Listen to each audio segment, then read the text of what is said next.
Vamos a dar inicio entonces y voy a comenzar yo explicando o exponiendo el pensamiento de Plutarco con relación a los animales. Quienes nos acompañaron en el seminario primero, yo hice una articulación entre el pensamiento de Pitágoras y el pensamiento de Plutarco. Plutarco está altamente influenciado por el pensamiento de Pitágoras en torno a los animales. ¿En qué sentido?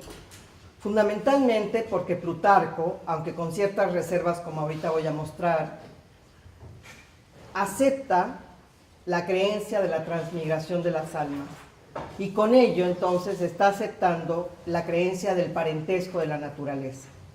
Si eso es así, a nosotros nos hermana, ¿sí?, la existencia con los demás seres vivos y por eso la prohibición para comer carne. De ahí, o sea, puedo matar a un hermano, puedo estar comiendo, sacrificando el alma de alguien que es cercano a mí, de un familiar. Esta es una de las primeras condiciones.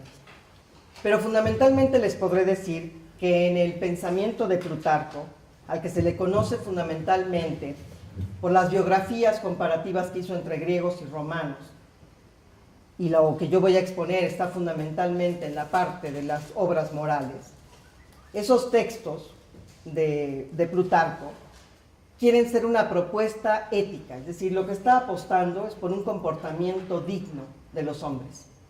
Y de ahí entonces que se pregunte, y así inicia. Hay obras fundamentales de Plutarco, no sé por qué me vino un sofista a la cabeza, de Plutarco, que son sobre la inteligencia de los animales son racionales, o Grilo, así se conoce la obra, y sobre comer carne.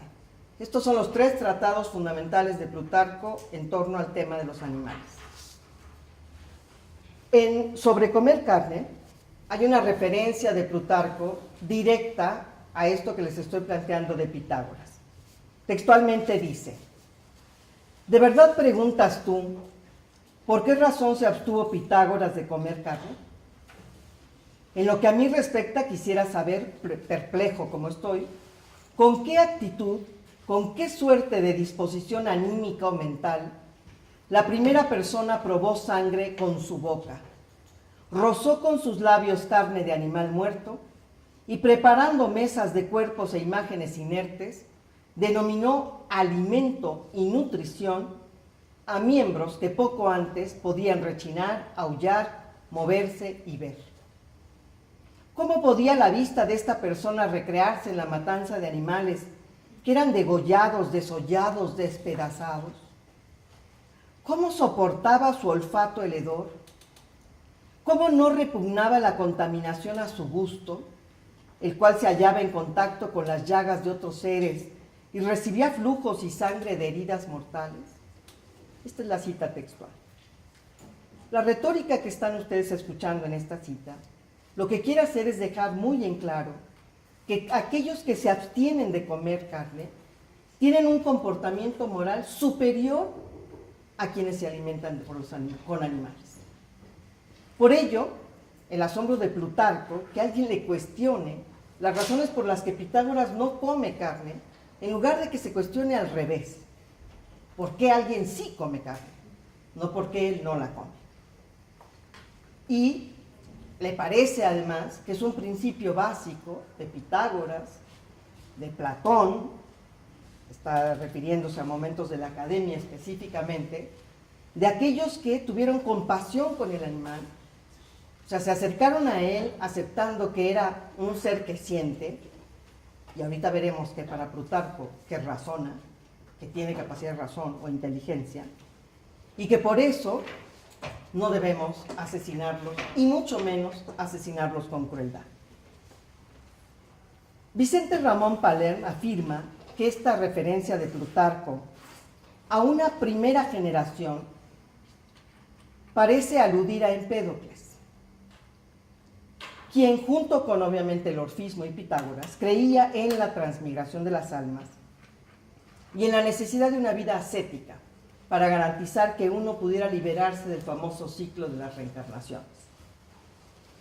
Esto tiene mucha pertinencia porque para Plutarco, en Sobre comer carne, al condenar la tortura y el asesinato de los animales, al aludir a las palabras estas de Empédocles, quien afirma que debido a los sacrificios y la ingesta de carne, las almas no lograban purificarse y quedaban prisioneras de los cuerpos en que habitaban, era una clara alusión a los titanes que descuartizaron a Dioniso. Es decir, hay una sacralidad en lo que está discutiendo. Sin embargo, dice, no podemos dejar de hacer evidente que Plutarco afirma todo ello con cierta vacilación.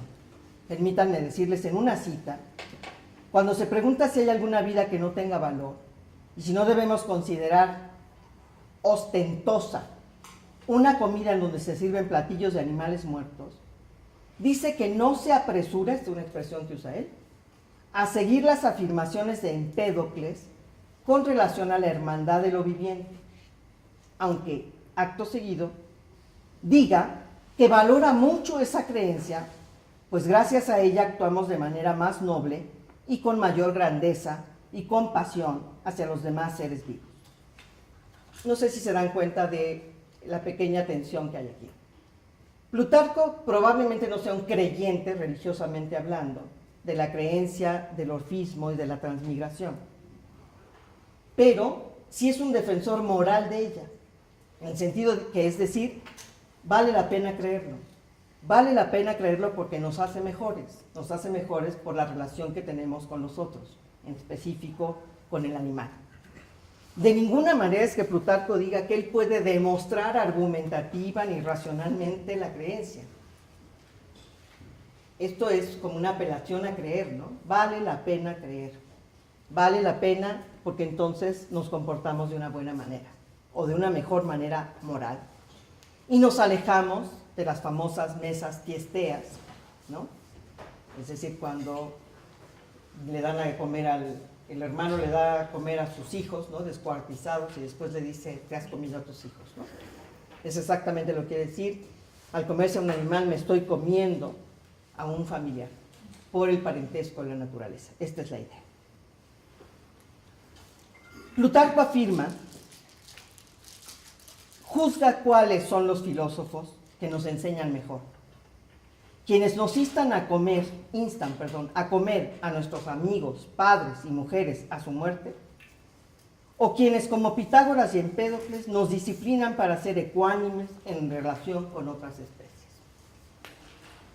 Entonces, así como en un primer momento, quienes hayan estado en el tema de Pitágoras y lo que hereda Plutarco, es la necesidad, es la escasez, las razones que nos llevan a comer carne y abandonar lo que era el vegetarianismo originario. Plutarco dice que el lujo y la glotonería son los motivos que llevan a los hombres a alimentarse de cadáveres de los animales, a los que, obviamente, han asesinado. O sea, el tema se enlaza porque piensen, no solo es comer la carne, es ser un asesino, es haber aniquilado, es haber matado. Plutarco sostiene que solo se justifica matar a un animal, ojo con esta afirmación, si es para defenderse, como cuando son atacados por animales salvajes como los leones o los lobos, pero que no hay ninguna razón que justifique matar animales domésticos y mansos que son incapaces de hacernos daño. Esta idea ya la habíamos visto en el seminario anterior, cuando cité los versos de Ovidio que refieren a Pitágoras, y que habla justo de que uno puede, por defensa propia, a un animal que me ataca, pues entonces sí, protegerse. Pero es completamente diferente a pensar que propositivamente uno va encaminado a matar a un animal. Plutarco, en boca del platónico Autobulo, expone la tesis de que los animales no carecen de razón y emociones. Y en esto sigue la enseñanza pitagórica. Y dice que, para no cometer injusticia con ellos, dice textual, con que no es quien se sirve de los animales quien comete injusticia, sino quien lo hace de forma dañina, negligente y con crueldad. Matar a un animal que nos amenaza es perfectamente admisible, pero no a uno que puede ser domesticado y servirnos. Entonces ahí, Plutarco dice que no debe permitirse de ninguna manera que los niños, por diversión, maten a las ranas tirándoles piedras, o que los hombres se dediquen a la caza y a la llamada pesca deportiva y disfrutar del sufrimiento y de la muerte de los animales. Esto es una abierta condena a ciertas prácticas. Con lo alimentario, ahorita les mostraré que hay matices. Plutarco va intercalando diversos tipos de argumentos para defender la idea de una alimentación libre de carne. Y afirma, por ejemplo, contra los estoicos, que los animales tienen inteligencia y que a los carnívoros no les importa privarlos del sol y de la luz textual, que por esencia y naturaleza merecen, con tal de deleitarse con un pedazo de su carne. Y hace decir que dice, no censuro que obres por necesidad, sino por desmesura. Sacrifícame para comer, pero no me captures para un bocado delicioso.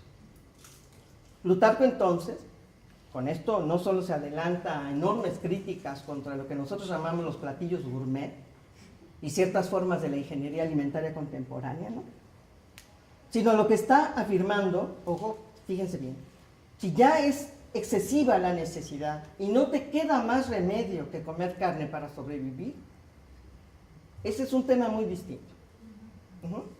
Pero es otra la discusión a decir que estás promoviendo entonces comer carne solo por deleite, por gusto, etc. Y dice, comamos carne por apetito, no por glotonería. Sacrificaremos a un ser vivo, pero con lástima y dolor, sin recrearnos en la tortura. Práctica esta última en la que incurren, por cierto, quienes introducen en la garganta de los cerdos venablos al rojo vivo, a fin de que la sangre, con la inserción del hierro, forme una emulsión, se extienda y haga la carne más tierna y suave.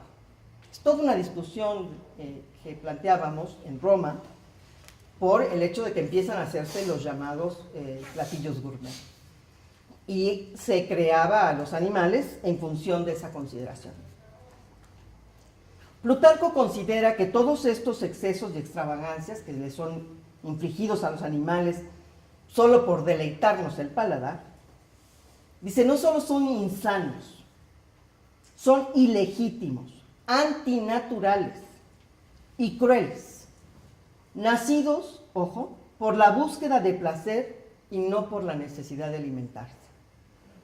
Plutarco parece ir todavía más a fondo en sus críticas a este tipo de dinámicas de la producción animal, cuando testimonia que la crueldad infligida a los animales es en vano, porque, ojo, es textual la frase que les voy a decir, la mesa una vez recogida, hay más restos que alimentos ingeridos. Si lo leemos con detenimiento, Plutarco denuncia no solo la crueldad de la ingeniería animal de su época, sino el desperdicio alimentario, que es una de las más terribles abominaciones del comportamiento humano. Se ha afirmado que podríamos nutrir a toda la humanidad con los alimentos que desperdiciamos en las sociedades capitalistas. Entonces, si se fijan, no solo está condenando al que come carne, dice, no me importa si no comes carne, me importa que no haces nada para evitar el sufrimiento y el maltrato de los animales vivos. Entonces hay una condena de también quedarte sin actuar y sin condenar que el otro lo haga. Afirma además que no estamos naturalmente dispuestos, es decir, morfológicamente equipados para alimentarnos con carne. Los hombres, a diferencia de los animales carnívoros, no tenemos hocicos, dice, ni garras, ni fauces lo suficientemente afilados, corvos o poderosos como para poder matar cuerpo a un animal. No tenemos estómagos capaces de producir los jugos gástricos necesarios para digerir alimentos pesados como la carne. Así es que, por estas razones, textualmente dice Plutarco, la sencillez de los dientes, la pequeñez de la boca, la delicadeza de la lengua, la escasa capacidad de nuestros jugos para la digestión, quiere decir que la naturaleza desaprueba comer carne. El argumento empieza a naturalizarse, a ontologizarse, pues, ¿no? No estamos constituidos para eso. Dice, y por eso, como no estamos constituidos para eso, cocinamos los alimentos y los condimentamos enormemente para poder ocultar el verdadero sabor del animal muerto, que en condiciones naturales nos los comeríamos crudo, ¿no? Y entonces hacer que nuestro cuerpo acepte comer algo que por naturaleza no le está determinado a ingerir. Así lo prueba el hecho, dice, de que Diógenes el cínico se muriera por comerse un pulpo crudo. La condena moral hacia la dieta carnívora tiene así un asidero ontológico. La naturaleza creó alimentos para cada animal, por lo que algunos son herbívoros, otros carnívoros, y ninguno busca alimentarse con aquello que no le es propio. Pero el hombre se convirtió en un animal omnívoro, contra su propia naturaleza, por pura voracidad, por puro placer. Esta es la mayor condena, porque recuerden, si es porque es necesario y no hay otra cosa, ok. Pero solo por la voracidad y el placer, esto es condenable. Así entonces, del argumento de la escasez y la necesidad que permite justificar cierto consumo de carne, pasa al de la inmoderación, el lujo y el deleite, para postular su condena a seguir llamando civilizadas y hospitalarias a esas mesas llenas de cadáveres en los banquetes humanos. Damianos Sekouraki señala que los argumentos médicos y de salud son mucho más relevantes en el pensamiento de Plutarco que los religiosos, dado que las referencias a lo antinatural que es para los hombres el comer carne no aparecen solamente de manera aislada. Les dedica tratados completos sobre cuestiones de salud, ¿no? De sanidad, de tuenda sanitate praecepta, por ejemplo, es uno de los tratados dedicados exclusivamente a ver cómo nos alimentamos. Y está orientado a establecer cuál es una dieta sana y cuál no. Y obviamente, que les quede muy claro que una dieta sana también tiene que ver con un criterio de moderación. De ahí la referencia a Platón, ¿no? Esa condición moderada que debemos de tener. Dice, cuando los hombres comen carne, transgreden su propia naturaleza, no mantienen el apetito dentro de los límites naturales y lo convierten en crueldad e incluso, esto es muy bonito, en delito. Las consideraciones sanitarias se entrelazan así con apelaciones morales para alcanzar la templanza y con las peticiones por la justicia que debe regular el trato de los hombres hacia los animales. Por eso se ha dicho que es uno de los primeros defensores de la posibilidad de derechos de los animales. Por ello recomienda que si se vuelve imperativo o necesario comer carne, solo se haga de manera moderada, de tal manera que no afectemos nuestro cuerpo ni nuestra alma, y además lo hagamos infligiendo la menor cantidad de dolor y sufrimiento al animal que me voy a consumir. Plutarco considera que es digno de alabanza la práctica de la filantropía y que nadie podría juzgar mal el comportamiento compasivo e indulgente de los hombres hacia los animales.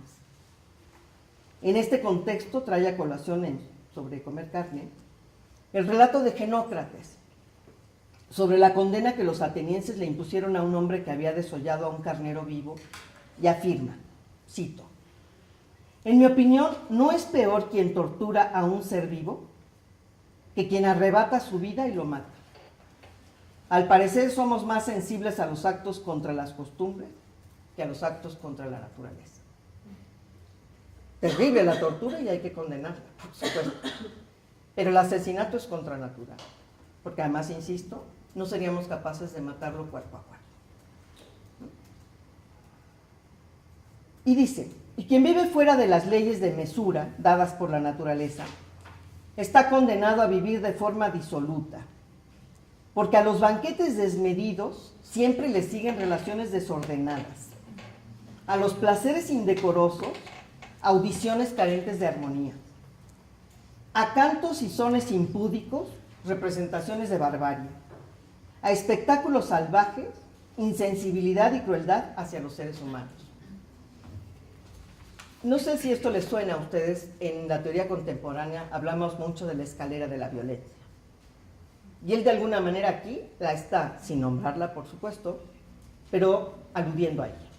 Lo que está diciendo, a fin de cuentas, es que quien se acostumbra a la violencia, paulatinamente clama por más sangre, clama por más crueldad. Y esto es altamente condenable. Por eso, si bien la idea central de sobre la inteligencia de los animales es poner en tela de juicio los argumentos que el estoicismo daba en contra de la inteligencia de los animales,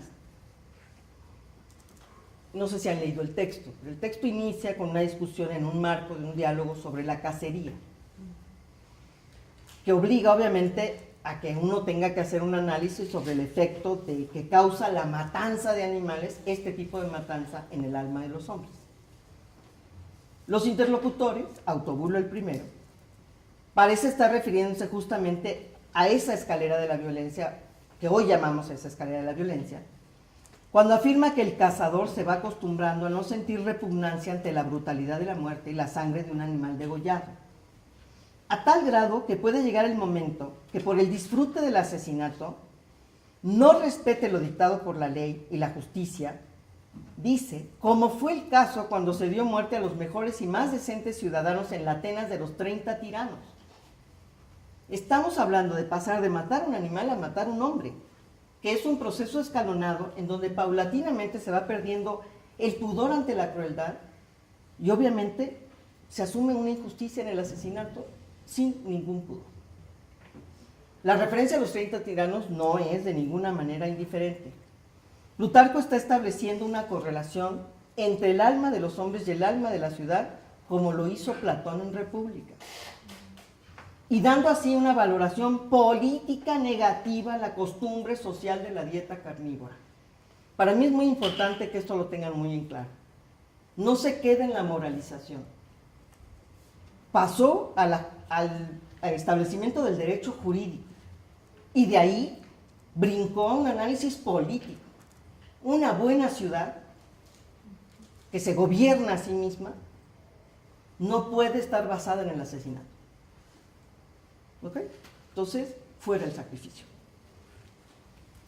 Los argumentos de Plutarco, entonces, contra el consumo de carne y a favor de la aceptación de que los animales tienen inteligencia, van en contra del estoicismo, por supuesto, que niega a los animales la razón, y por tanto, afirma la existencia de vínculos de justicia entre ellos y nosotros.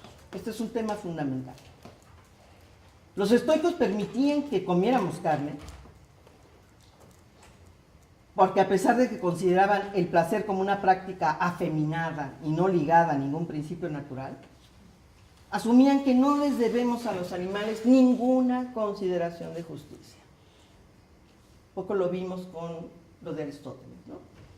No son en nuestros sentidos, no están ligados a nosotros con vínculo moral y con vínculo de justicia. Y esto obviamente pues no está de acuerdo Plutarco, ¿no?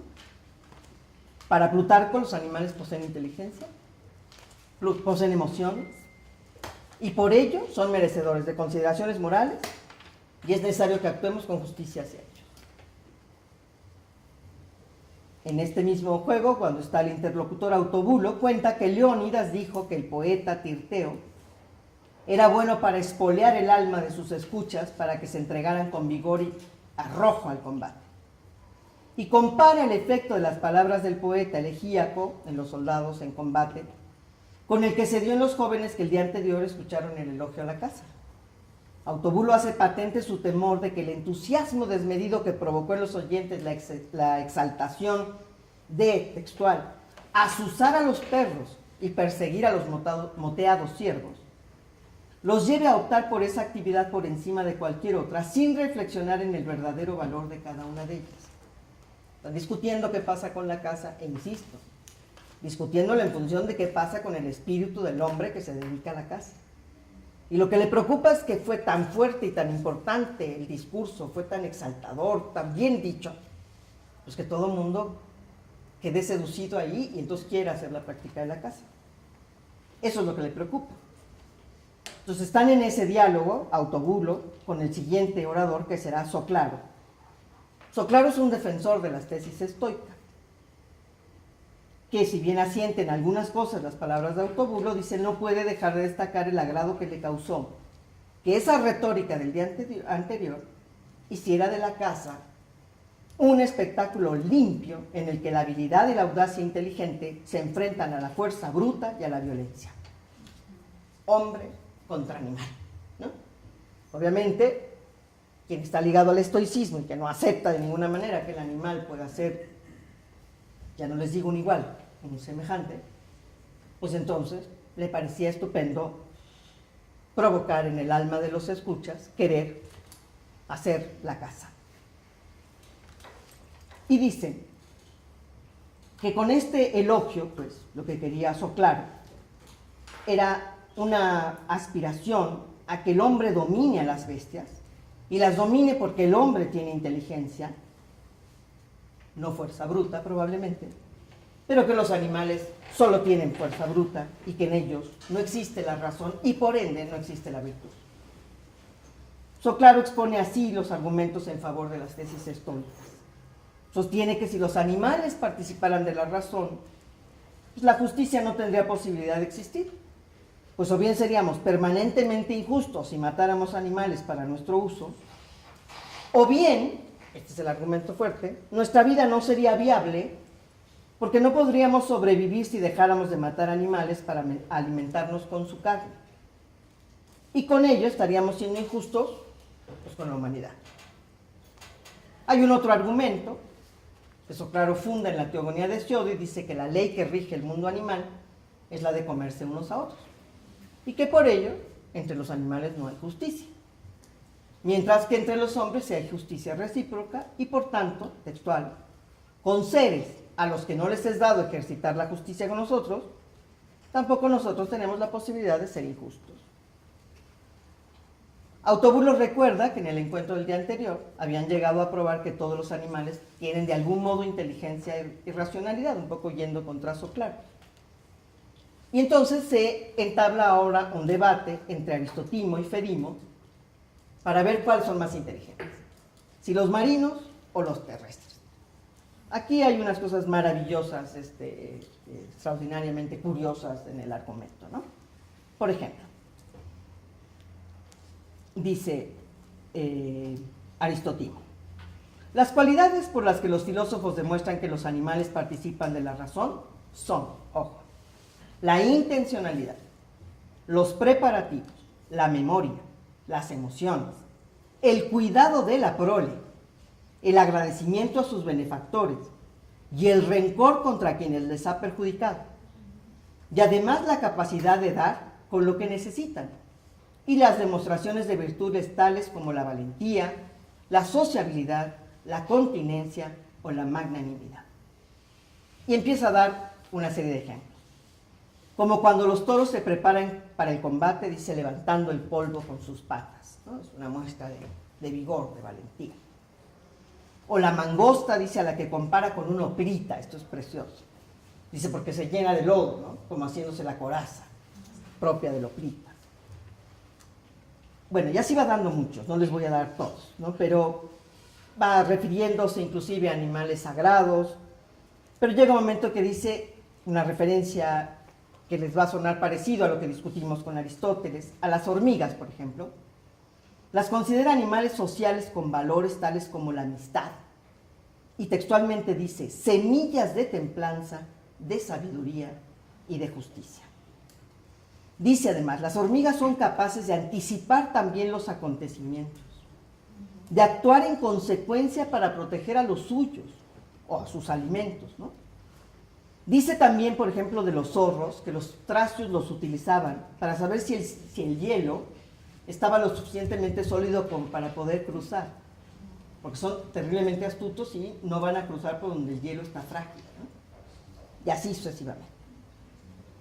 Hace enormes menciones y todos estos ejemplos le sirven a Plutarco para sostener que los animales merecen un trato justo, porque son seres afectuosos, amigables, generosos, gregarios, valientes, cautelosos, astutos, con capacidad para anticipar, aprender y razonar.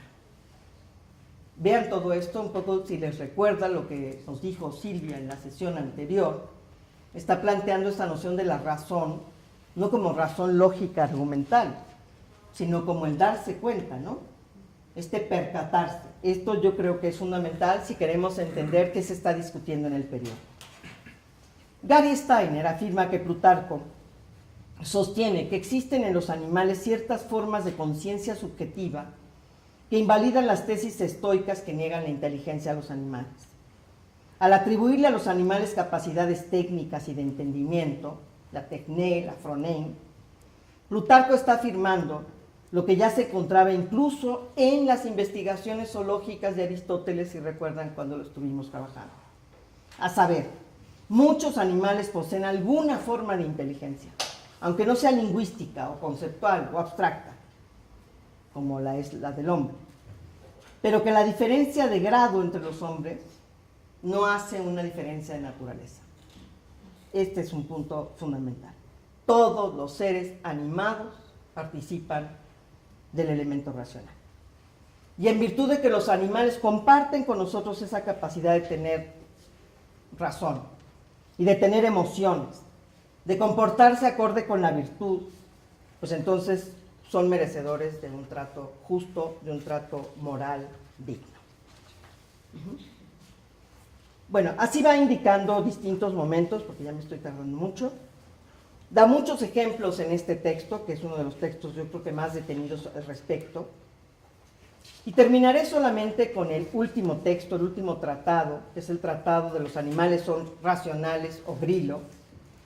Grilo es el nombre del interlocutor principal de Ulises en la isla de Circe, y creo que es la defensa más vehemente y peculiar de Plutarco con relación a las virtudes de los animales. El relato gira en torno de los argumentos que Grilo esgrime en contra del astuto Ulises, quien por la petición de Circe está determinado a convencer a los hombres que han sido convertidos en cerdos que pidan ser liberados de la condición de bestias para que puedan regresar con él a la añorada Ítaca de la narración de la Odisea. Pero la persuasión no va a ser sencilla e inclusive, como vamos a ver, no va a ser ni siquiera exitosa. Grilo habita sin resistencias en su cuerpo animal, porque los animales, dice Grilo, llevan una vida preferible a la del hombre, porque la vida del animal se apega a la naturaleza y por eso aventaja en virtud a la del hombre. Los argumentos de Grilo, como apunta Jorge Verbúa Cabero en su introducción al diálogo, tienen un aire o un colorido cínico, en tanto que, cito, defiende la naturaleza como norma suprema de la vida frente a las convenciones humanas, elogia la austeridad y la autosuficiencia de los animales, adopta una actitud cosmopolita frente al patriotismo tradicional, desprecia las riquezas y los lujos superfluos. Y así, un largo etcétera. Entonces, el primer argumento de Grilo contra Ulises es que la prodigalidad de la naturaleza la tienen los animales. Ellos viven en abundancia. Los hombres penamos, sufrimos, tenemos que cosechar, tenemos que hacer un montón de cosas y ellos viven ahí, ¿no? Y, bueno, pero Ulises le dice, bueno, Grilo, ¿y cuál es la virtud de la que participan los animales? Entonces, aquí el diálogo se acaba y en realidad es una larga disertación de Grilo diciendo cuál es la maravilla del mundo animal. Todo ese texto es una enorme defensa de la templanza de los animales, de la condición afectiva, amorosa, gregaria, protectora, no vengativa, etcétera, del animal. Y dice en el ámbito de la alimentación y la bebida, dice Grilo, se muestra con mayor claridad la superioridad de los animales con relación a la virtud de la templanza. Dice, porque los hombres prefieren el placer más que una alimentación natural, aunque ello les provoque enfermedades e inconvenientes gastrointestinales, y no se atienen a alimentarse con lo que les es con natural, porque puede más su glotonería y ese afán de probarlo todo, que lo ha convertido en el único animal omnívoro. Entonces aquí vemos cómo vuelve a retomar ese tema. El hombre omnívoro es cruel, es despiadado, no es cierto que sea civilizado, hospitalario, ¿no? Justo porque civilización es mesas tiesteas, ¿no?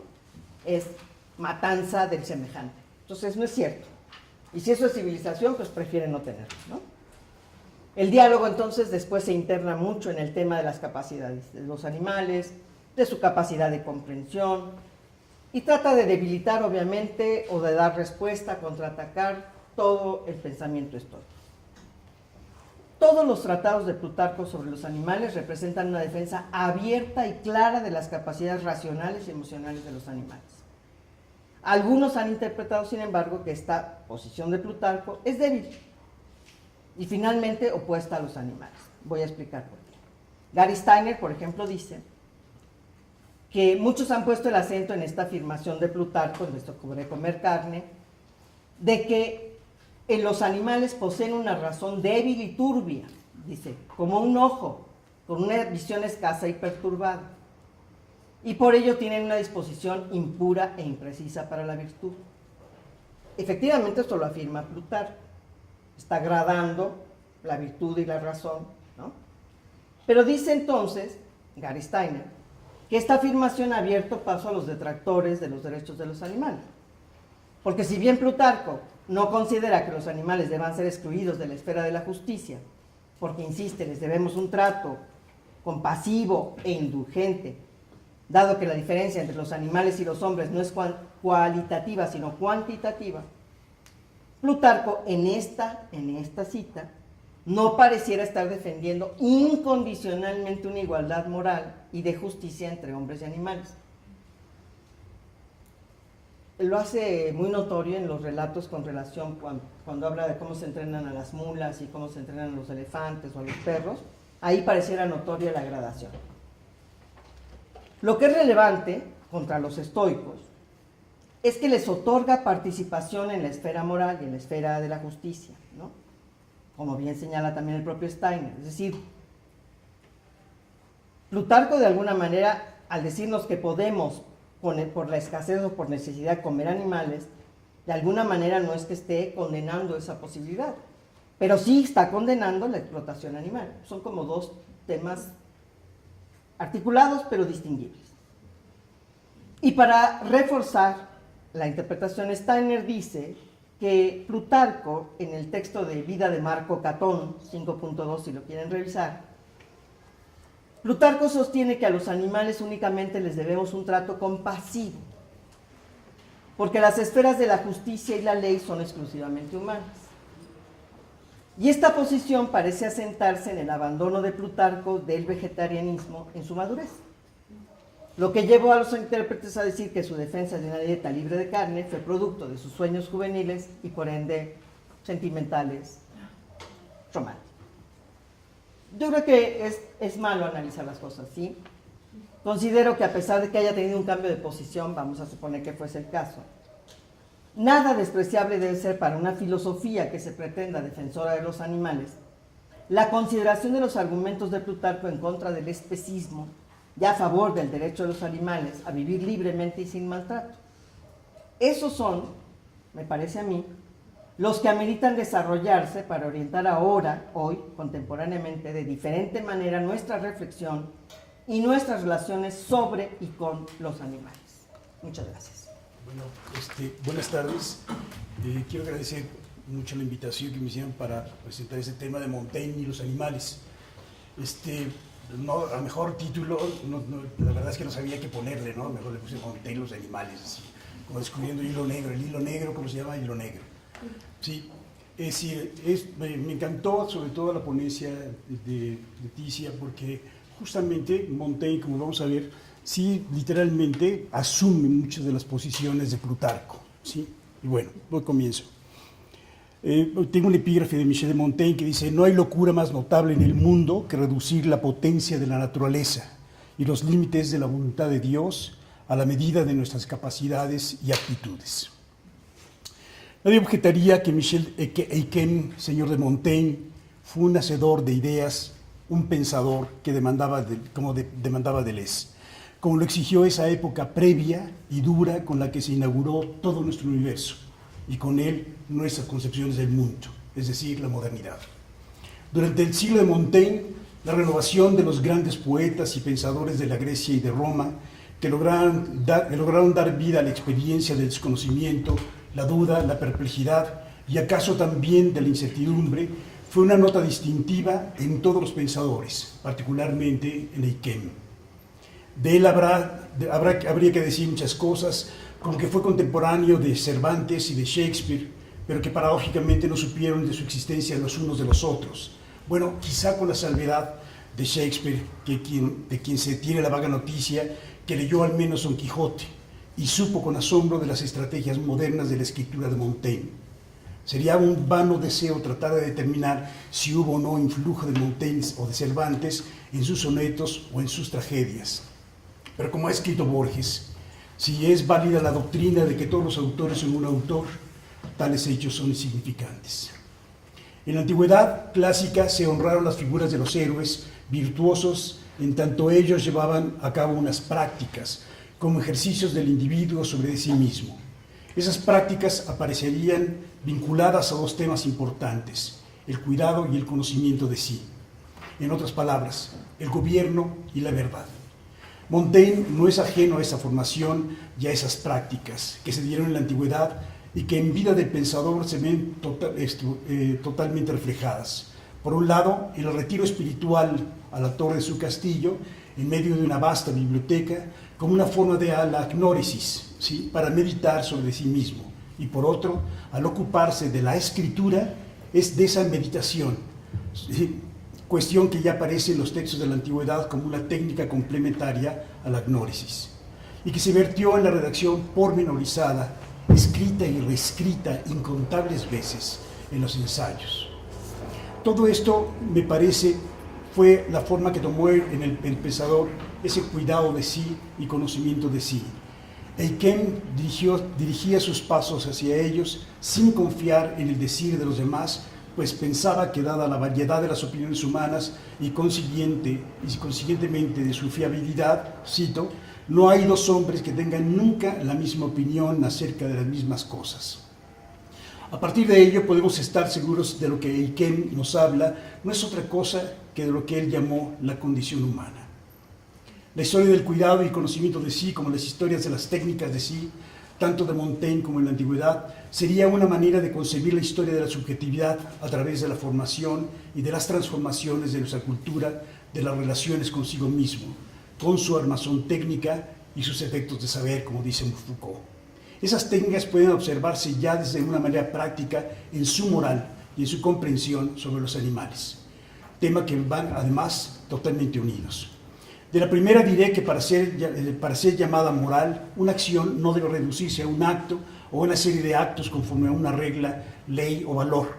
Toda acción moral comporta una correspondencia con lo real en lo que ella se realiza y un trato con el código al que se refiere. Por ello implica cierta relación consigo mismo. Esta no es simplemente un conocimiento de sí, sino una constitución, una formación, es decir, una paideia o una Bildung, en tanto que sujeto moral, ¿sí?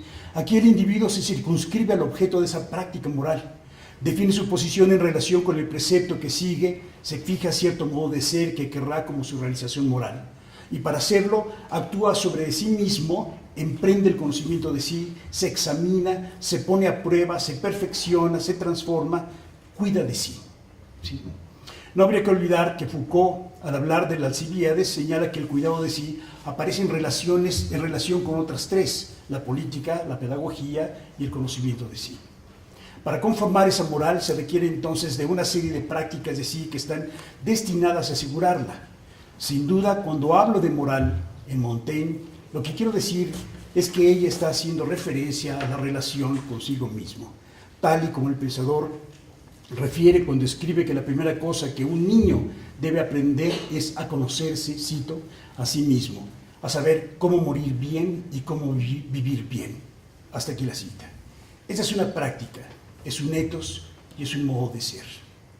En Montaigne, el acervo constitutivo de su formación es lo que propicia que estemos ante una vuelta de tuerca del escepticismo del mundo antiguo, salpicado inevitablemente de cristianismo. Cito: con sus reflexiones mundanas y flexibles, su escepticismo y su tolerancia contrastan, dice García Gual, con la rigidez teórica y las tensiones sistemáticas de esos otros maestros de la filosofía y la ciencia empeñados en dar con la certeza absoluta una verdad sólida y tajante. Hasta aquí la cita. Montaigne escribe, apunta con agudeza extrema García Gual, en el otoño del Renacimiento. Y eso es muy importante, ¿sí? Simplemente más para situar, acuérdense ustedes que él está en el otoño del Renacimiento y estamos a las puertas ya, literalmente, de lo que va a ser el gran proyecto de modernidad. Una transformación brutal. El hombre es diferente, es otro, a final de cuentas, a partir del siglo XVII. ¿Sí? Esto quiere decir que en este otoño del Renacimiento, las prácticas de Cyr aún están vivas, ¿sí? Y palpitan con una fuerza en ese otoño que acabará justamente en el invierno que trajo la intolerancia religiosa y la guerra de los 30 años. Montaigne, como escribiría Peter Burke, fue un crítico de la autoridad intelectual antes del psicoanálisis, un frío observador de la sexualidad humana y antes del nacimiento de la antropología social, un estudioso desapasionado de otras culturas. Resulta fácil verlo como un moderno nacido fuera de época. Hasta aquí la cita.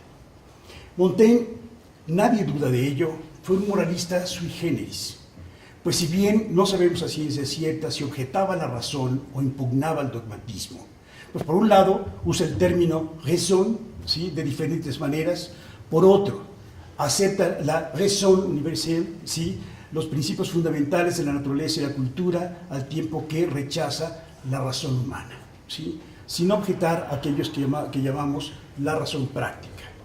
Cito: si hay alguna ley verdaderamente universal, es decir, un instinto que pese universal y perpetuamente en las bestias y en nosotros, cosa controvertida, puedo decir, a mi juicio, que después de la preocupación de cada animal, que cada animal tiene por su conservación y por huir de lo que le pone en peligro, el afecto que tiene el que engendra hacia su descendencia ocuparía el segundo lugar, ¿sí? Nos encontraríamos, pues, aquí frente a dos modelos morales relacionados con la animalidad. El primero, que designaría una relación inmediata, natural, con uno mismo y con los demás, que constituiría un modelo inaccesible, negativo para el ser humano. Y el segundo, que reconstruiría esta relación sobre la base de la razón inmanente del hombre. La humanidad no dispondría de la inmediatez animal. La animalidad, sí, en nuestro caso, sería fruto de un constructo. Cito: se ha de hacer como los animales que borran sus huellas a la puerta de la guarida. Retiraos a vuestro interior, pero antes preparaos. Sería una locura confiar en vosotros mismos si no sabéis conduciros. Hasta aquí la cita. La referencia animal aquí es analógica. El ser humano debería construirse su guarida, esto es, debería gobernarse según su propia razón. Quizá esto explica que en Montaigne, como en Séneca, el cuidado y el conocimiento de sí tienen que pasar por el conocimiento de la naturaleza, es decir, tienen que atravesar por el reino de los animales, ¿sí? Su comprensión sobre ellos es una de las muchas cosas admirables de Montaigne. Plutarco, en sus Vidas Paralelas, como ya ha dicho Leticia, tiene un discurso acerca de la racionalidad de los animales, del que Montaigne tomó préstamos para su apología, pero igual de secto empírico en su elogio del perro, presente en los esbozos pirrónicos, o quizá en Porfirio en los argumentos que expone en su tercer libro de Abstinentia. Oscilar entre las posiciones escépticas y estoicas es algo que se juega en todo momento en los ensayos. En definitiva, se trataría de una discusión general que tendría el dogmatismo y el antropocentrismo como puntos centrales en que Montaigne se rearticula de una manera propia y original. Estoy convencido de que la desolación de la Francia en poder de las guerras de religión llevó a Montaigne a la imposibilidad de distinguir entre civilización y barbarie, en la medida en que se enlaza al rechazo de la distinción misma entre hombre y animal, es decir, es el abandono del motivo humanístico de la grandeza y de la centralidad del hombre en el plano del universo, lo que trae al primer plano el desmontaje de esa soberanía tradicional del hombre sobre los animales. Es evidente entonces que el animal, que ha sido durante muchos tiempos un formidable productor de metáforas humanas, tendríamos entonces la imaginería alrededor del mundo que ha ocupado a los animales para simbolizar valores, pasiones, sensaciones, y así como los hombres se han vestido con el significado que les han dado, ¿sí?, los dioses mismos, como Zeus o como Wotan, han poseído el don proteico de la transformación. Acuérdense ustedes que sobre todo en Grecia, todos los dioses prácticamente son proteicos, ¿sí? Es decir, se pueden transformar. Y casi siempre se transforman en animales, ¿sí? Es muy paradójico. Entonces, claro, un poco traigo este ejemplo aquí de Zeus o de Wotan, ¿sí? En las dos tradiciones, ¿sí? que han poseído ese don proteico, y decíamos casi siempre como un animal salvaje. El toro, el águila o el cisne, para el primero, para Zeus, como el lobo, el pájaro, el pez o el serpiente, para el segundo, en Wotan. De hecho, los dioses parecían devenir en bestias, o como dice Derrida, de lo que se trata es de pensar ese devenir animal. Diría que a lo largo de la historia los animales han estado profundamente vinculados al ser humano, no solo como alimento, sino como fuerza de trabajo y compañía. Ambos, humanos y animales, compartieron ese devenir en común de los tiempos. Por ejemplo, los bestiarios medievales eran bestiarios morales. Los animales expresaban simbólicamente los valores de la humanidad. Durante el Renacimiento, en cambio, las relaciones entre la animalidad y la humanidad se invirtieron. Los animales fantásticos representaban los secretos de la naturaleza del hombre. Lo destacable es entonces cómo ha sido la consideración que de los animales se ha tenido. La variación es notoria y ha dependido primero del sitio que ocupa el hombre dentro del mapa de la naturaleza y la cultura, y segundo, pero fundamentalmente, de la mayor o menor disponibilidad que tenemos de los animales, lo cual de manera gruesa diría que ha sido de dos maneras: sin ningún reparo ético, y en el que solo consideramos que sean parte de nuestra alimentación o cosas, mascotas, ¿sí? Que además es un término realmente nauseabundo, ¿no? Mascota, ¿sí? Acompañantes divertidos, o desde un miramiento ético que advierte la necesidad de hacer una conciencia sobre el ser de los animales y sobre todo sobre su ser vivo, ¿sí? Es indudable que ambas formas desarrollaron múltiples matices a lo largo de los siglos, creando sociedades diversas, las unas para las cuales los animales fueron sagrados y otras en las que se les ha considerado como seres inferiores, como seres que fueron creados para nuestro uso y disfrute, hasta la generación de actitudes de rechazo, crueldad y menosprecio, cuestiones que sin duda fueron la tónica que dio lugar al horror que los animales han vivido y siguen viviendo. En ambos casos, esa distancia entre lo humano y lo no humano es imputable, según Lévi-Strauss, solo a las taras de un humanismo teológico, metafísico y tecnicista. Aquel antropocentrismo, sigue diciendo Lévi-Strauss, desquiciado a la luz del cual el hombre occidental ha pensado sus propias relaciones con los animales. El llamado elogio de los animales de Montaigne está en una larga exposición de corte escéptico en el libro segundo, capítulo 13, ¿sí? Pero si leemos con detenimiento, el elogio nace en el capítulo anterior, pues la perplejidad de Montaigne surge ante el horror moral que atrae aparejada la crueldad, un poco lo que decía también Leticia, ¿no? Es decir, la crueldad propiciada justamente por las guerras. Pues ahí se produce el fenómeno de matar a un hombre por el exclusivo placer de matarlo, ¿sí? Este es efecto, dice Montaigne, el punto máximo al que puede llegar la crueldad. Y con una sentencia de Séneca apura, que un hombre sin ira, sin temor, mate a otro hombre solo por el espectáculo, ¿sí? Y agrega más adelante, no sin horror, por mi parte, dice Montaigne, ni siquiera he sido capaz de ver sin disgusto perseguir y matar a un animal inocente que carece de defensa y que no nos causa ningún mal. Para concluir justamente con una implacable cita de Plutarco, que dice: la propia naturaleza, dice Plutarco, me temo, ha atribuido al hombre cierto instinto para la inhumanidad.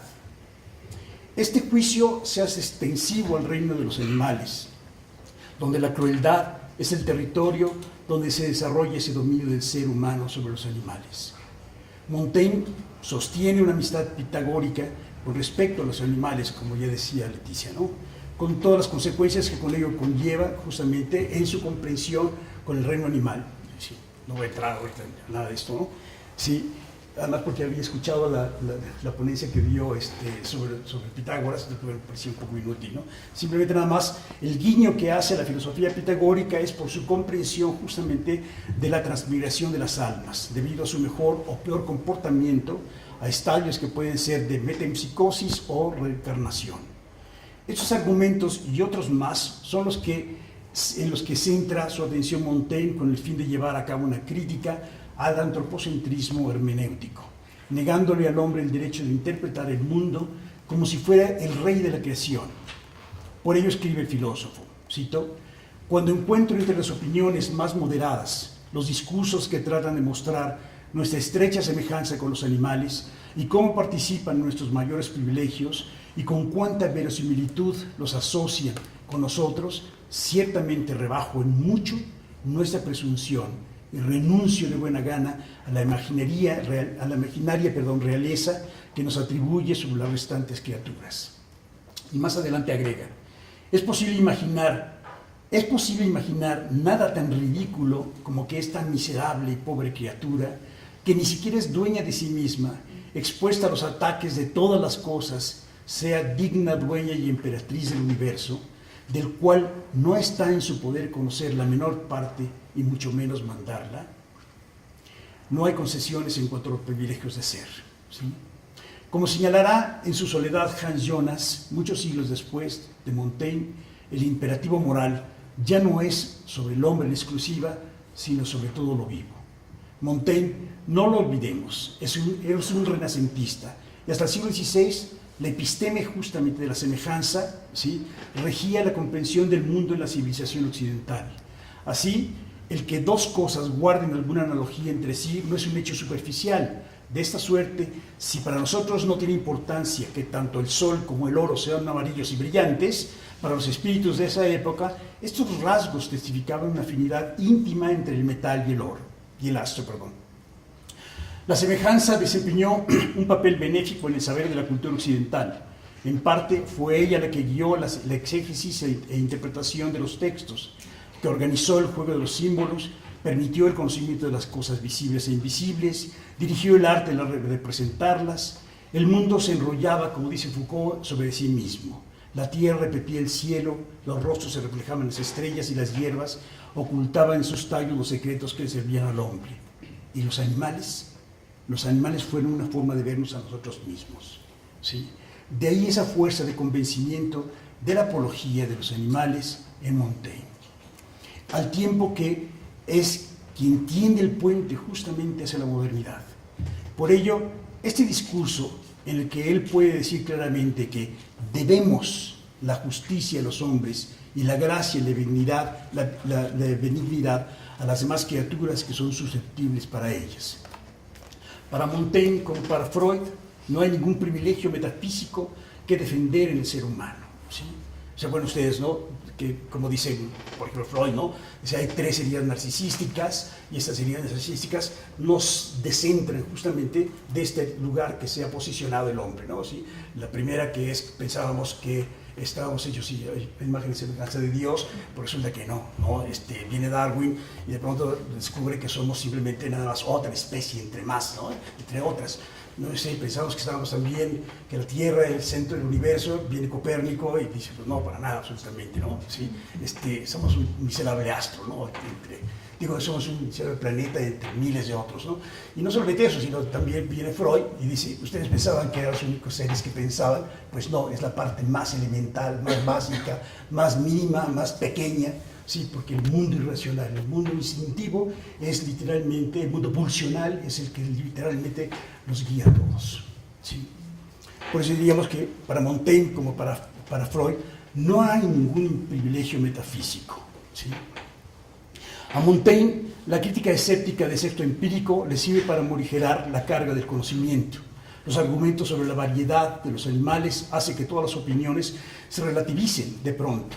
Pero lo mismo sucede con las valoraciones, con las representaciones mentales, con las distintas conformaciones corporales. Y como si de un sofista se tratara, piensa Montaigne que no hay otra forma de conocimiento que la de los sentidos. Montaigne es heredero de esa enorme tradición del relativismo nociológico que proviene de los sofistas y que combatieron tanto Platón como Aristóteles hasta el punto de casi olvidar la retórica como arte de argumentación, como el arte de hablar y de decir. No obstante, cuando se trata de los animales, hay una diferencia fundamental, a la que no tuvieron que enfrentarse ninguno de los escépticos. El claro propósito de Montaigne de llevar a cabo el desmantelamiento del antropocentrismo, ¿sí? Y aunque no lo trataré, es la recuperación también del cuerpo, de la noción de cuerpo, ¿no? Sí, acuérdense ustedes que ya desde Platón el cuerpo es esta cosa mala y fea, y después vamos a esta conexión que tiene con el judeocristianismo, ¿sí? Hace precisamente que nosotros olvidemos el cuerpo, ¿sí? Hay toda una metafísica del cuerpo que es justamente el olvido del cuerpo, ¿sí? Pero bueno, aquí hay una primera noción ya que se está apurando y que justamente para Montaigne hay una noción, una idea de recuperación del cuerpo y la igualación con los animales, ¿sí? Bien, Aristóteles se encuentra, diríamos, en el origen de la tradición, de la tradicional definición del humano a través de la atribución de una diferencia específica respecto de todos los demás seres vivos. El hombre es un animal, pero un animal particular, puesto que es el único son capaz de construir estados, dotado del lenguaje y de la comunicación. Una tradición que, como describe Derrida, llega hasta Groucho y hasta Hobbes, y agregaría, no sin vergüenza, hasta nuestros días, ¿sí? No diré que sea Aristóteles quien dio el puesto central al hombre, pero sí dotó de una categoría y de unos alcances que al pasar los años, los siglos, después fue definitoria para su puesto en el cosmos, pues lo que se creó fue un concepto de la escala, ¿sí? Del ser como serie de formas naturales, ¿sí? ¿Me expliqué? ¿Sí? Lo que se está creando, al final de cuentas, es una como teoría de escala, ¿no? En donde en esa escala están los animales y vamos llegando hasta llegar ¿a quién? Pues a nosotros, obviamente, ¿no? No podía ser de otra manera, ¿sí? Sí. Bueno, el concepto, pues, de escala del ser como serie de formas naturales también está expuesto justamente en la parte, en el libro 13, en el capítulo 13, en el libro 2, en el capítulo 13, que es lo que se le llama así como la apología de Sebond, ¿sí? Vamos, no sé cómo se traducirá, Sebond, es que viene, es que no sé cómo se traduce, Sebond, así se dice, es un filósofo catalán, y después en las traducciones españolas lo traducen de otra manera, pero no me acuerdo, Sebond, ¿sí? Okay. Bien, ahí viene descrita esa escala, ¿sí? Del ser como serie de formas naturales, y con ella la progresión y la jerarquía, ¿sí? Montaigne lee esa escala desde otro ángulo y piensa que el ser humano es el que tiene justamente que ocupar el lugar más bajo, ¿sí? La primacía humana a la que se opone Montaigne, de hecho, está atravesada por muchas tendencias filosóficas, por la tradición judeocristiana que impregna el saber de su propia época, ¿sí? Si ustedes piensan, por ejemplo, ahí es cuando empiezan a hacer también la teoría del autor, ¿sí? Y de pronto, ¿cómo se llama? Como él firma, es el de los primeros que firma sus obras. Entonces, claro, lo llevan, ¿sí? al Vaticano, y entonces el Vaticano, los sacerdotes lo analizan para ver si está temblando el pobre de Montaigne, ¿no? Porque, digo, todavía no está, ¿cómo se llama? La Inquisición, pero ya estos juicios, ¿no? Sí, son terribles, absolutamente. Y finalmente, le dicen que tiene que hacer una serie de correcciones, no pasa nada, ¿sí? Es decir, se ve que no leyeron, ¿no? Bien. No es extraño, pues, diríamos, el criterio que esgrime Sebond, de ahí la apología que escribe Montaigne, acerca, sí, de la superioridad del hombre, pues lo que escribe es un lugar común. Escuchémoslo, ¿sí? Es lo que dice Sebond, ¿sí? Y que es un lugar común en toda la tradición, ¿no? Dios, creador de todas las cosas, no ha hecho las criaturas inferiores para sí mismas, ni para su propio bien, sino que las ha hecho y ordenado para el hombre y para el bien del hombre, su utilidad, servicio, necesidad, solaz y alegría, o para su enseñanza. Por tanto, todas las cosas forman una corporación, una sociedad y un reino en el que el hombre es el dueño y el rey. Es muy lindo esto. Sí, ¿no? Sí. No obstante, no es que hubiera un desprecio profundo por el ser humano. Igual también en Montaigne, en los ensayos, escribe, ¿no? Con mucho ánimo. Dice, nada hay tan admirable ni legítimo como desempeñar el papel de hombre bien y con propiedad. Ni hay ciencia tan dificultosa como la de saber cómo vivir esta vida, conforme a la naturaleza, y de todos nuestros achaques es el más grave desdeñar nuestro ser, ¿sí? Bueno, Hay que matizar. La crítica que Montaigne lleva a cabo en contra del antropocentrismo se centra en que el antropocentrismo, constantemente acentúa la diferencia que se ha hecho entre el hombre y el animal, y en el carácter, sobre todo, depredador, ¿sí?, que le otorga justamente al ser humano con esta distinción y desarrollando un argumento de Plutarco según el cual los malos tratos se vuelven contra el hombre mismo, ¿sí? Plutarco, el historiador, que es un racionalista prudente más que un escéptico, es con mucho quien ha construido un andamiaje para el pensamiento de Montaigne, sobre todo cuando el romano, criticando la cultura carnívora y sus crueles delicias, así textual, escribía: ustedes no se comen esos animales carnívoros, los imitan. Ustedes solo tienen hambre de unas bestias inocentes y dulces que no hacen daño a nadie, y que les toman cariño a ustedes, que les sirven y que ustedes devoran como precio por sus servicios. Es demoledor, ¿eh? Demoledor esto, absolutamente. Si Rousseau, es que yo, por ejemplo, tengo 2 gatas y yo no me imagino comiéndome una gata mía, ¿no? Es como si me comiera mi hijo, ¿no? Sí. Rousseau fue quien, citando a Plutarco, veía que los niños eran naturalmente vegetarianos y expresaba que era importante no volvernos carnívoros, ¿sí? Ya en el Emilio escribe: es indudable que los grandes comedores de carne son en general crueles y feroces en mayor medida que los demás hombres. Esta observación pertenece a todos los tiempos y lugares. La barbarie inglesa es bien conocida. Todos los salvajes son crueles. Esa crueldad procede de sus alimentos. Hasta aquí la cita. Descartes fue uno de los detractores del razonamiento de Montaigne en torno a los animales. Es muy importante también esto, ¿no? Hay una sola referencia a Ken, ¿sí?, que además es sesgada, ¿no?, pero vamos, es muy centrada. Y es una carta que le escribe Descartes al marqués de Newcastle, ¿sí?, en la cual él declara su desacuerdo con la atribución de Montaigne de la comprensión o pensamiento a los animales. Descartes alude a un pasaje largo en la apología de Raymond Sebond, ¿sí?, en el que Montaigne proporciona, ejemplo tras ejemplo, la conducta perceptible por parte de los animales, mediante la cual se podía distinguir, descifrar, al menos por inferencia, que tienen inteligencia, que no hay una clara frontera discernible en este respecto entre las bestias y nosotros mismos. En la carta de Descartes, todo el argumento es una reformulación y elaboración de un pasaje de la parte quinta del discurso del método, en el que el autor hace valer la singularidad del hombre en el mundo que se deriva de su posesión de la razón, ¿sí?, que los animales no tienen, y que lo cual le otorga el dominio sobre ellos.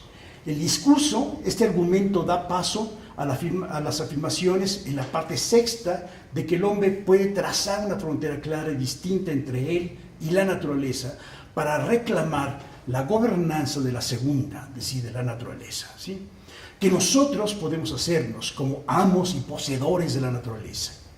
Y más adelante agrega: los animales, cito, no tienen voz por la razón de que no tienen pensamientos.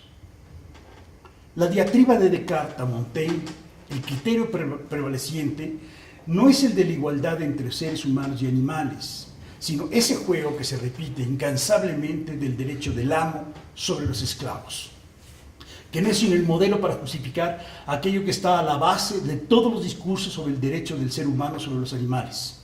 Recordemos lo que Hobbes dirá poco tiempo después de Montaigne, cito: el derecho sobre las bestias se adquiere de la misma manera que sobre los hombres, a saber, por la fuerza y los poderes naturales. Hasta aquí. Y agrega un poco más adelante: el dominio sobre las bestias no ha sido dado al hombre por un privilegio particular del derecho divino, sí, nos zafamos del derecho divino, de la potestad que nos ha dado Dios, sino que, dice, por el derecho común de la naturaleza, ¿sí? Sí, aquí ya no estamos apelando, ¿sí?, digamos, al inicio de los tiempos, ¿no?, ¿sí?, que Dios crea al hombre a semejanza suya, está en el paraíso, y además, no solamente eso, pues quién sabe, los animales de dónde salieron, ¿no?, ¿sí?, simplemente están para disfrutar. Pero aquí ya, evidentemente, quitamos ese contexto, y ya aquí es el derecho común de la naturaleza el que le otorga justamente al hombre el poder sobre los animales. Esta modernidad trágica había quedado sellada ya por Bacon, cuando en el Novum Organum escribió, cito, establecer y extender el dominio de la humanidad sobre el universo, lo cual depende por entero tanto de las artes como de las ciencias, porque no podemos dominar la naturaleza sin obedeciéndola. Hasta aquí la cita. Esta fue, diríamos, como la instauratio magna, ¿sí? Pues nunca antes en la historia el hombre había declarado que su misión mundana fuese el dominio, ¿sí? Y no obstante, lo reconocemos a nosotros mismos en estas palabras. Ellas señalan una nueva disposición vital que conocemos como la modernidad. Esta instauratio magna representó la introducción del poder sobre el saber, el encuentro con esa dimensión humana que es el dominio no de sí, sino de los otros, ¿sí? El hombre moderno es el que se concibe a sí mismo como dominador del universo. El hombre moderno, al hombre moderno la naturaleza se le evade cuando la somete, desmenuzándola en un puro inventario de recursos humanos, de recursos naturales, y como consecuencia al hombre en un recurso humano. Pero incluso en el tobogán del dominio, Descartes brilla por su claridad en la sexta parte del discurso del método y dice: nunca he atribuido gran valor a las cosas que provienen de mi espíritu y no he recogido del método que uso ningún fruto, que no sea quedar convencido respecto de algunas dificultades que conciernen a las ciencias especulativas. Como quiera que se les desee interpretar, aquí las ciencias especulativas significan para Descartes el pensamiento que no produce nada, es decir, nada concreto. ¿Me explico? ¿Sí? Y más adelante agrega, cito, tan pronto como adquirí algunas nociones generales de física, noté hasta dónde puede conducir y cuánto difieren de los principios empleados hasta el presente. Creí que no podría tenerlas ocultas sin pecar gravemente contra la ley que nos obliga a procurar el bien general de todos los hombres. ¿Sí? No sé si me va siguiendo. ¿Sí? Hay, digamos, un momento en el que pareciera que lo que se está avisando, lo que está, digamos, avistando, digamos, por Montaigne es justamente este cambio, ¿sí? Este cambio de perspectiva respecto de lo que había sido el Renacimiento.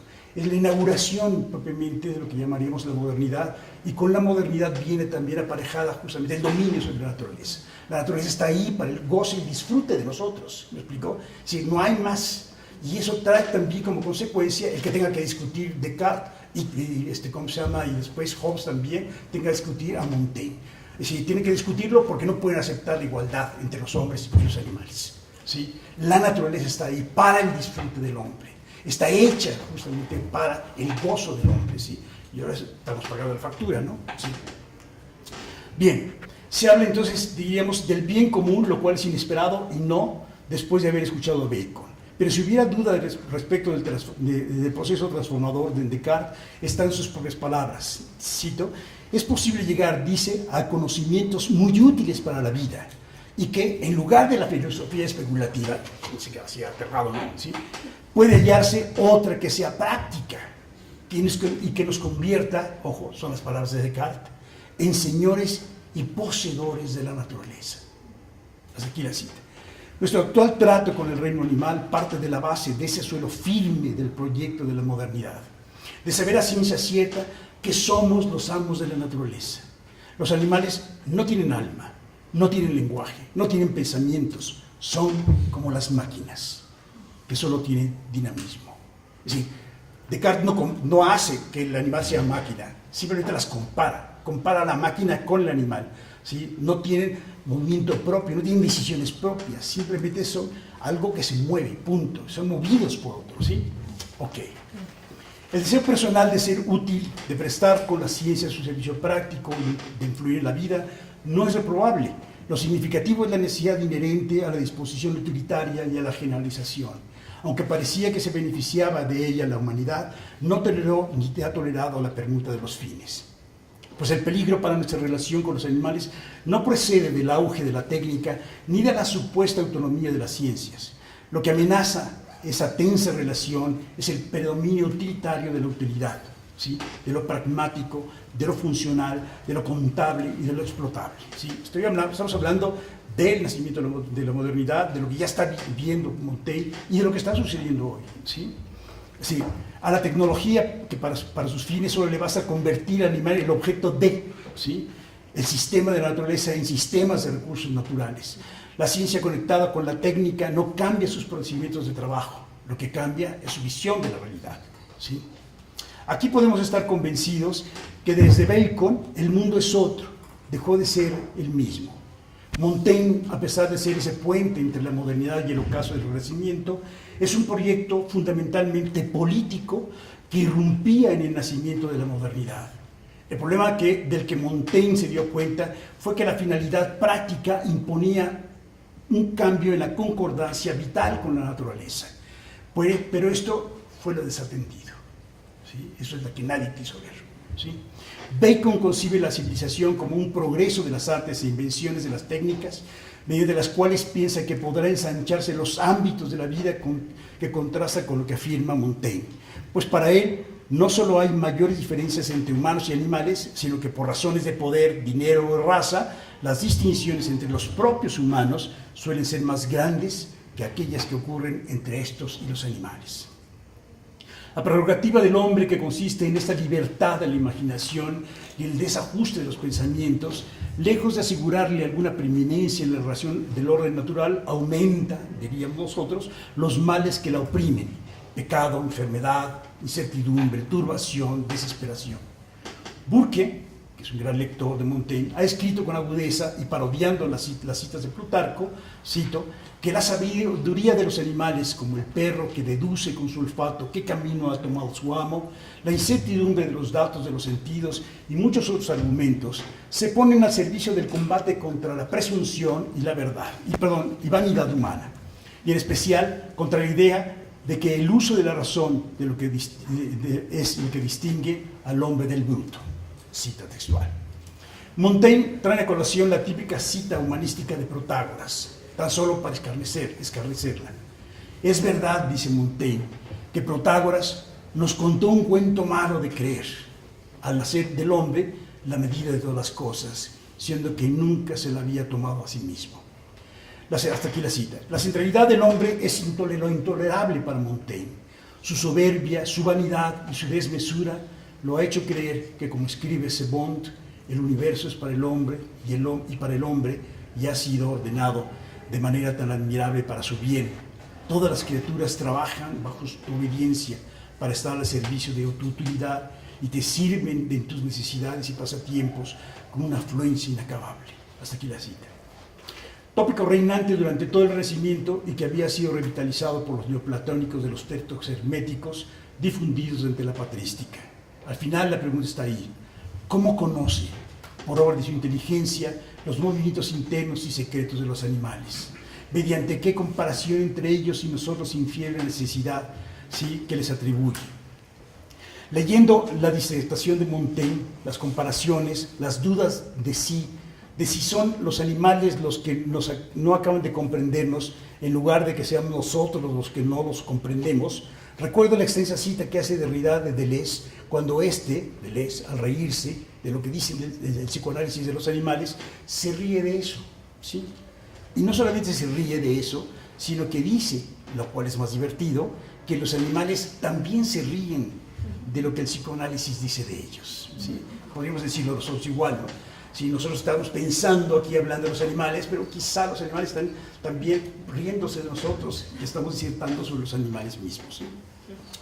Cuando uno lee los ensayos sobre todo esta enorme disertación sobre cómo es que los animales sienten, desean, se comunican, es decir, que igual que nosotros con una serie de gestos se expresan inconmensurablemente sin necesidad de utilizar la lengua, y que tienen organizaciones perfectamente jerarquizadas y ordenadas, y que fue Lactancio quien no solo les adjudicó el habla, sino la risa, ¿sí? Pero que además tienen una forma especial de razonar. Como quiera que sea, para Montaigne no se trata de saber a ciencia cierta si los animales pueden hablar o razonar, sino más bien comprender que el razonamiento de los animales es el sujeto de la interminable investigación que marca el procedimiento de los ensayos. Pues como señala Hassan Melehi, Montaigne, cito, no está aquí afirmando la universalidad del conocimiento, la inteligencia y la capacidad de proceder con propósito de los animales. Más bien, está reclamando una semejanza, una paridad, una igualdad y correspondencia entre seres humanos y animales que es reconocible en los seres humanos a través del reconocimiento de que los animales parecen tener estas facultades y que pueden de alguna manera percibir a su vez que los seres humanos también los tienen. Lo que me gustaría señalar finalmente es que Montaigne no solo piensa que los animales no están al servicio, goce y disfrute de los hombres, sino que yendo más allá, podemos decir que Montaigne es un filósofo de la relación.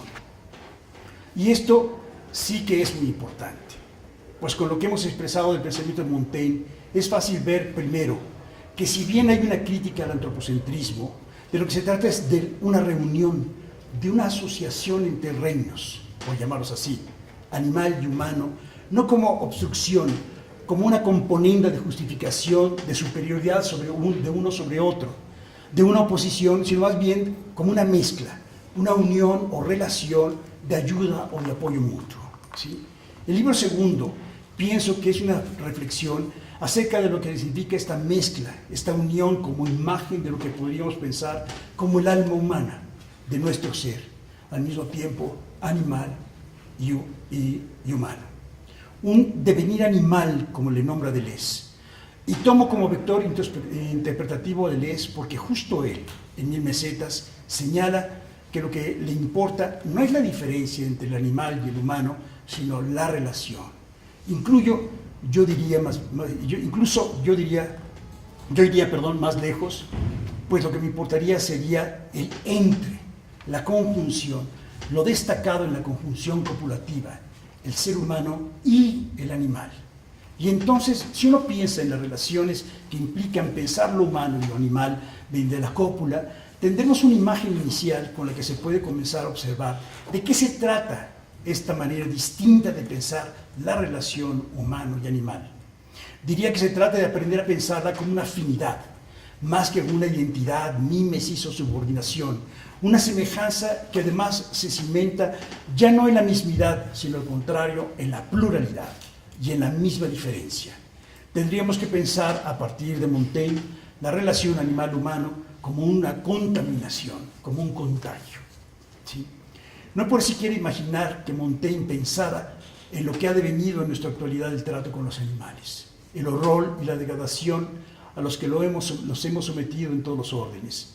No puedo tampoco conjeturar que Montaigne siquiera imaginara el sistema de producción en el que vivimos y al que todos estamos sometidos, pero particularmente los animales, a ese sistema de explotación en que los animales cuando mucho alcanzan el estatuto, como ya decíamos, de mascotas, ¿sí?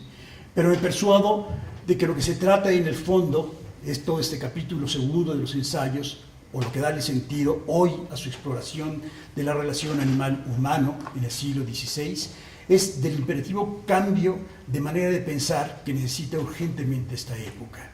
Un pensamiento del proceso y el movimiento, un pensamiento que tiene que atender al devenir. La disyuntiva a la que nos enfrentamos hoy no es en torno al animal y al ser humano, ni siquiera ya solo a eso que Deleuze ha llamado el devenir animal, sino más bien a partir de esa relación que nos concierne a todos, a todo lo vivo. Gracias.